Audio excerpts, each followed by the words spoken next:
In today's video, I am going to teach you how to delete a file in Zoho Workdrive.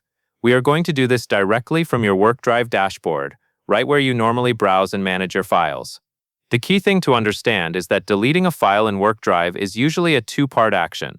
First, you move the file to the trash, and then it can be managed from there if you ever need to restore it or permanently remove it later. For this video, we will focus on getting the file into the trash correctly.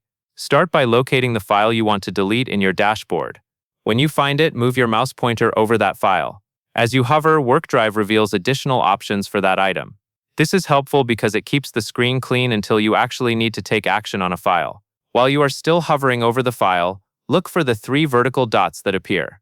This is the Actions menu, and it is where Workdrive stores common file commands like moving, sharing, and deleting. Click those 3 vertical dots to open the menu. Once the menu opens, find and select the option labeled Move to Trash. Selecting this tells Workdrive that you want to remove the file from its current location and send it to the trash instead of keeping it in your active folders. This helps prevent accidental loss, because files in the trash are not immediately gone. After you click Move to Trash, a confirmation pop-up will appear. This is a normal safety step, and it gives you a final chance to stop and verify that you selected the correct file. Read the prompt briefly to confirm you are deleting the right item, then click Move to Trash again in that pop-up to confirm. After you confirm, the file will be removed from your dashboard view and placed in the trash.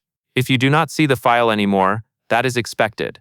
It means the action worked and the file is no longer in its original folder. And that is all there is to it.